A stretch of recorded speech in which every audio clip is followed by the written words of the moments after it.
Muy bien, vamos a continuar con la exposición.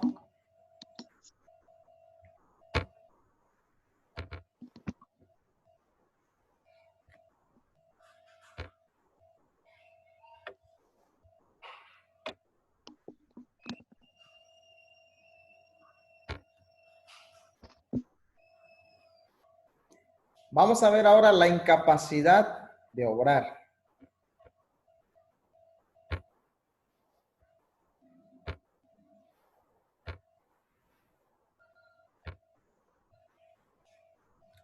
Es la falta de actitud legal o facultad para ejercitar por sí mismo los derechos subjetivos del que se es titular.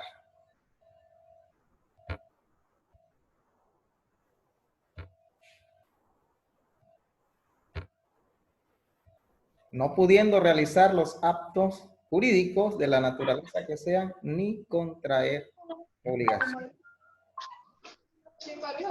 Vamos a entender, y es necesario subrayar que estamos hablando de ejercer por sí mismo. Recuerden que podemos ejercer también o participar de un acto jurídico válidamente a través de nuestro representante.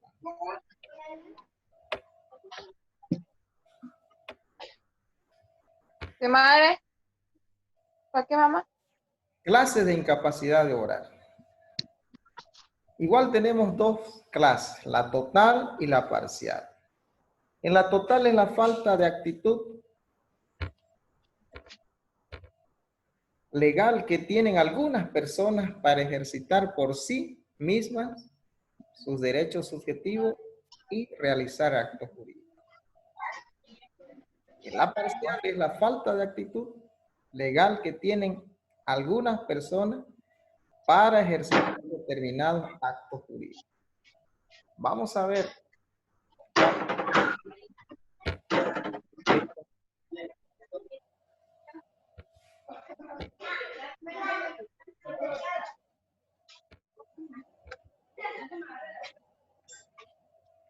Aspecto fundamental que configura la incapacidad de obrar. La voluntad de querer y entender, o porque la voluntad se encuentra disminuida. Consecuentemente, la ley considera ineptas a quienes se encuentran en dichas condiciones para realizar actos jurídicos por sí mismos.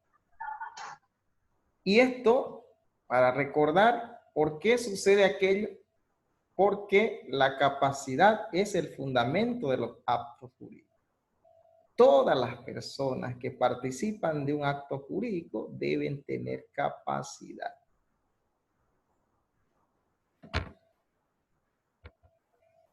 Casos en que se presenta la incapacidad total de obrar. En los menores de edad no pueden realizar actos jurídicos de disposición, salvo ejercer la profesión para la cual se han titulado y administrar y disponer libremente el producto de su trabajo. Recuerden que hay profesionales menores de edad. Ellos han sido capacitados, tienen título que les faculta el ejercicio de una determinada profesión. Ellos pueden ejercer sin autorización de nada, porque ya están capacitados. Y lo que ganan también pueden disponerlo. Lo que no pueden es disponer sus bienes. Puede ser un bien inmueble, venderlo, hipotecarlo. En ese caso, necesitan de un representante. Pero fíjense que esto finalmente va a pasar cuando adquieran la mayoría de edad. Otro caso son los interdictos declarados. Necesitan ineludiblemente un representante. Las personas declaradas judicialmente interdictas están impedidas para constituir matrimonio, por ejemplo, y para realizar otros actos. El tema de interdicto está relacionado con la demencia, donde las personas ya no tienen la capacidad para manejarse por sí mismas. Pueden hacer una disposición, por ejemplo, vendiendo las cosas mucho más barato de lo que cuesta. O por último, pueden regalarla cuando no corresponde. Entonces, para salvaguardar esta situación de las personas en ese estado, necesitan representantes, por lo tanto, tienen incapacidad total de obrar. Los actos que hagan ellos por sí mismos son nulos. Ahora veamos la clase de incapacidad parcial de obrar.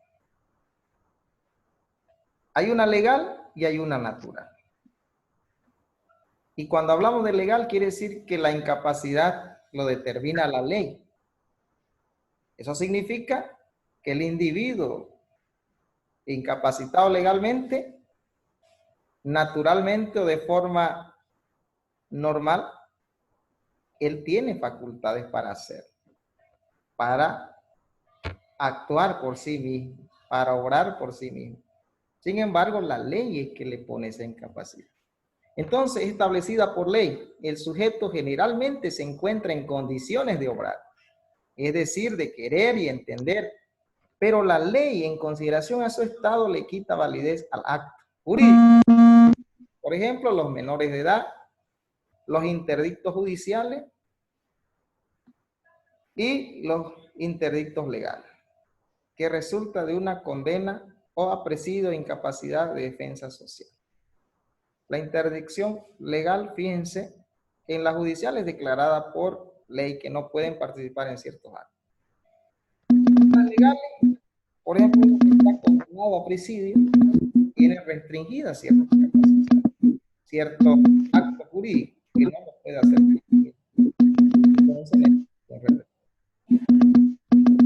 Ahora vemos la natural, es originada por estados psíquicos anormales o por enfermedades mentales. Para que prospere la nulidad del acto, debe demostrarse que el sujeto ha actuado sin la capacidad de comprender. Entonces, la natural no es determinada por él, sino por una situación de enfermedad, de estados mentales. No le permite tener la capacidad de creer y de entender lo que está realizando. Por lo tanto, tiene capacidad parcial de obrar. Doctor, disculpe, hay alguien que tiene su micrófono prendido y no se le escucha bien.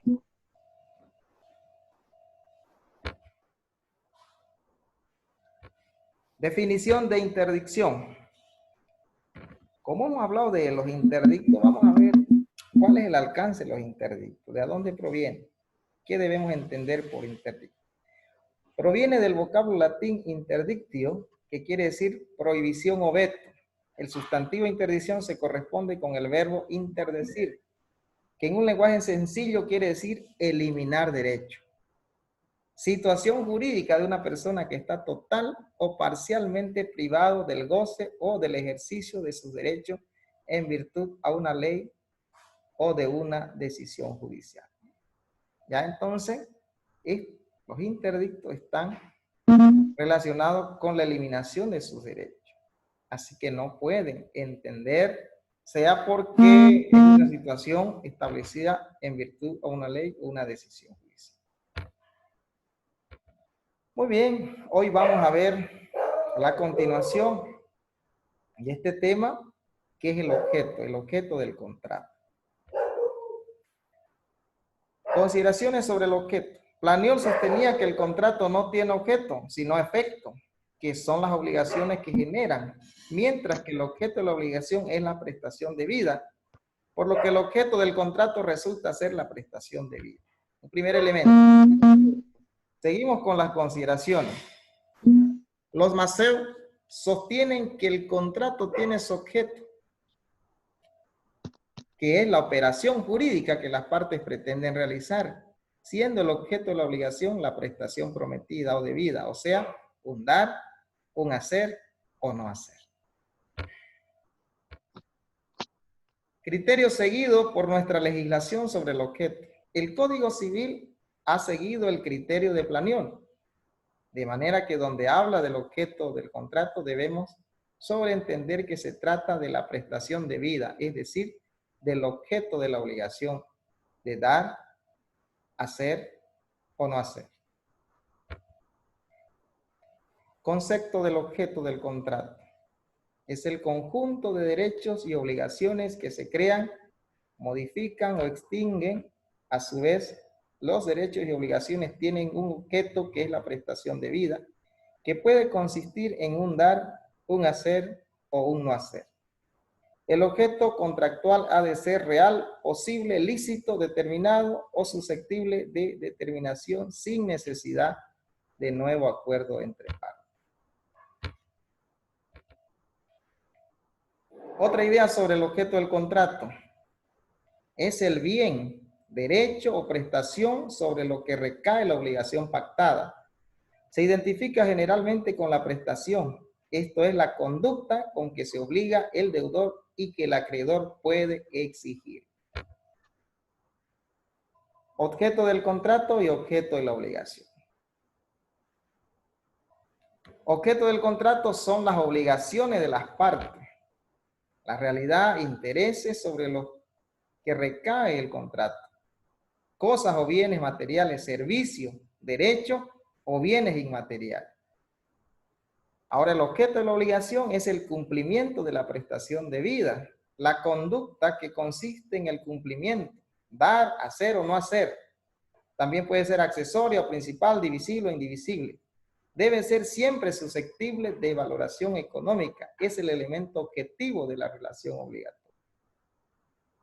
Hay una diferencia entonces entre el contrato, más bien entre el objeto del contrato y el objeto de la obligación. Como había esa discusión y esa confusión entre el objeto del contrato y el objeto de la obligación, finalmente el código, para salvar la situación,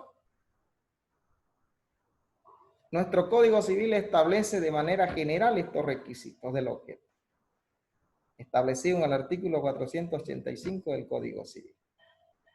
Todo contrato debe tener un objeto posible, lícito y determinado o determinado.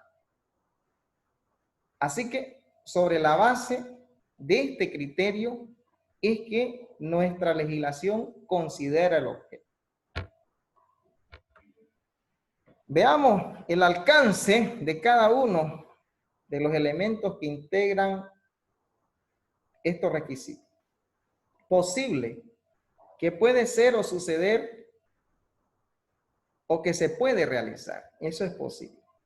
Posibilidad material, posibilidad legal y posibilidad moral. En lo posible entonces está todo aquello.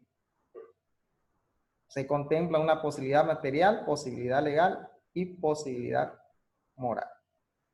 Lícito, que está permitido por ley o es conforme a la moral y a las buenas costumbres. Se considera cuando el objeto del contrato se refiere a la prestación de un servicio o de una obtención. Solo en ese caso podemos calificarlo de lícito. Determinado o determinable. Recuerden que esto tenía mucha consecuencia respecto a la compraventa. Cuando era determinado y cuando estaba por determinarse, por lo menos era determinado.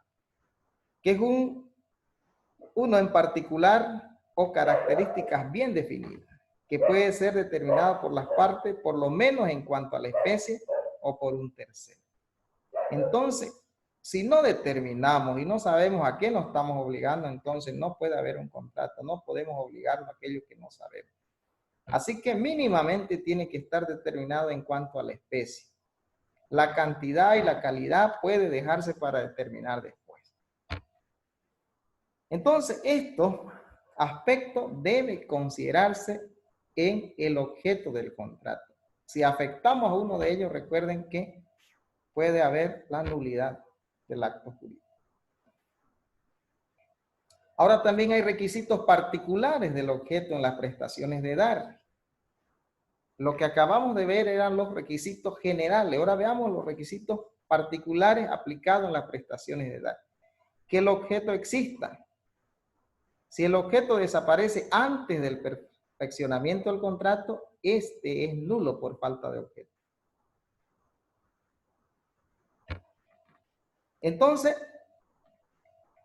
recuerden que cuando el objeto existe y está determinado, en la compraventa, por ejemplo, aunque no se entregue la cosa y aunque no se reciba el pago, el consentimiento ahí, simplemente el consentimiento hace que el negocio se efectúe.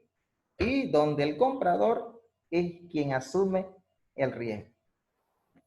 Otra también donde no hay objetos en la simulación total, donde se hace un contrato simulado, pero finalmente no existe en la realidad, es totalmente nulo, o sea, no hay objeto. En ese caso, en la simulación total, también el objeto es inexistente. La cosa debe ser determinada o determinable. Las partes que no han establecido el objeto de la prestación no se obligan a nada. Debe estar determinada por lo menos en su especie. Respecto a la cantidad es suficiente que pueda ser determinable en el futuro. Entonces es importante que la cosa sea determinada o determinable. Es decir, que tenga la posibilidad de determinarse. Debe estar dentro del comercio humano. Evidentemente no puede venderse, por ejemplo, los bienes públicos ni los derechos inherentes al ser humano, la libertad, el estado civil, la integridad física, el honor. No puede venderse sustancias prohibidas, las drogas ilícitas, por ejemplo. Porque recuerden que los fármacos son drogas, pero son drogas lícitas. Y finalmente, ser transmitido por el titular del derecho. Existe cierta flexibilidad, sin embargo, acá porque se contempla la venta de cosa ajena, pero tiene su característica, ¿no es cierto? Finalmente, el que vende cosa ajena tiene que conseguir que el dueño haga la transferencia respectiva. Pero, por norma general, quien transmite el derecho debe ser el titular.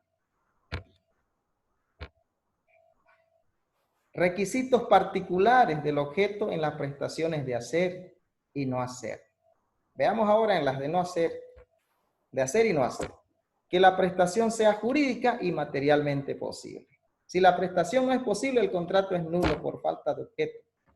Caso en que mediante falsificación se obtenga la propiedad y luego se la venda como propia. Ahí, por ejemplo, hay una jurisprudencia que establece que es nulo, ¿no es cierto? Porque se consiguió a través de un fraude y finalmente a través de ese fraude quiere intentarse tener la propiedad y luego venderla. Entonces, ahí simplemente es nulo. La prestación jurídica en ese caso no es posible porque el derecho propietario no corresponde a esa persona. La imposibilidad debe ser real, absoluta. Nadie puede ejecutarla y no relativa que un tercero pueda ejecutar. En este caso significa que, como en el ejemplo del texto, si una persona tiene que entregar una mercadería, está en plena carretera, se frega su camión y él simplemente se queda ahí de brazos cruzados y no cumple. Ahí la relación es el impedimento, más bien la imposibilidad es relativa, porque él pudo contratar o puede contratar otro camión, otro medio de transporte y finalmente cumplir con su obligación. Debe ser lícita, no debe ser contraria a la ley, ni a la moral, ni a las buenas costumbres. Debe ser personal al deudor. Solo quien asume una obligación se le puede exigir la observancia de la conducta debida, es decir, su cumplimiento. Por regla general, los contratos no surten efectos sino entre las partes contratantes, pero sabemos que hay excepciones. Sin embargo, debe ser personal al deudor.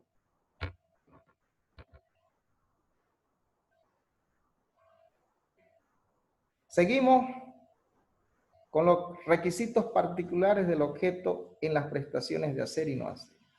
Debe existir un interés. Este interés debe ser susceptible de valoración económica, característica principal de las relaciones contractuales y que permiten aplicar en el cumplimiento por equivalencia. Entonces, si hay determinado el valor económico, si no se cumple una determinada obligación, se la puede cumplir por equivalencia, es decir, cambiándola por otra, siempre y cuando las partes puedan o así lo decidan. Debe ser determinado o determinado. Lo hemos dicho ya, si no hay objeto, no hay obligación, no hay contrato. Muy bien, con esto hemos llegado a la parte final de este sexto tema de nuestro avance. Esperando, como siempre, que podamos ayudar en su formación, que ustedes puedan ver las diapositivas, repasarlo de nuevo y finalmente ir aprendiendo cada vez más. Recuerden que la dinámica es que no nos quedamos con lo que nos da el docente solamente, sino que por iniciativa propia tenemos que indagar, investigar, para que nosotros podamos acrecentar nuestros conocimientos. Es bueno que ustedes pudieran seguir indagando. Con esto hemos llegado a la parte final. Sin embargo, si hay alguna intervención, los escucho en este momento. Doctor, disculpe, buenas noches. Una pregunta. Adelante, Suárez. Sobre los exámenes, ¿eso cómo se va a hacer ahora? ¿No sabe cuándo empiezan? Bueno, se nos va a convocar y se nos va a avisar cuándo van a empezar. Igual ustedes van a tener conocimiento. Lo que sé por una reunión, una conferencia donde participamos es que no está aprobada la modalidad virtual para los exámenes.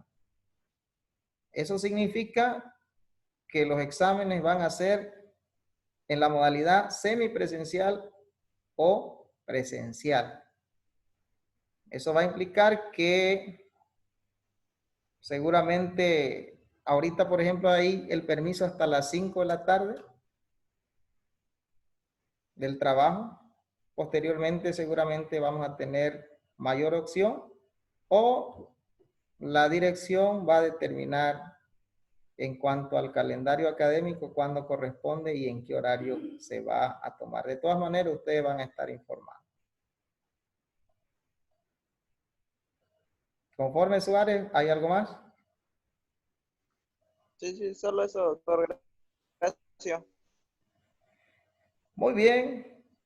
Entonces ha sido, como siempre, un gusto poder estar con ustedes en este ciclo ya de retroalimentación del tema, esperando que hayamos cumplido de alguna manera con el interés que ustedes tenían de estas clases. Y bueno, recordarles que la práctica consiste en ordenar todas las prácticas las 9 prácticas en un texto. Y esas prácticas no deben tener respuesta, es decir, no deben estar subrayadas. Deben estar como para que otro los pueda resolver.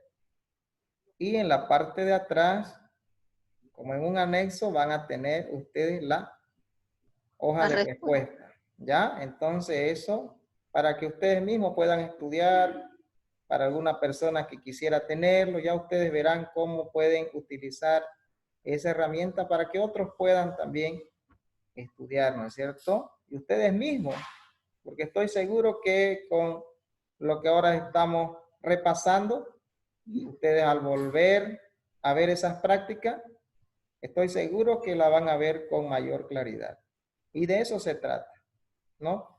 Entonces esa compilación es para ustedes, pero nosotros le vamos a dar el valor correspondiente como práctica. Así que vayan alistándolo, que no les sorprenda el tiempo, pasa muy rápido y finalmente ya vamos a estar en los primeros parciales. Ha sido un gusto estar con ustedes y será hasta el día miércoles, Dios mediante. Buenas noches. Buenas noches, doctor. Buenas noches, doctor. Buenas noches, doctor.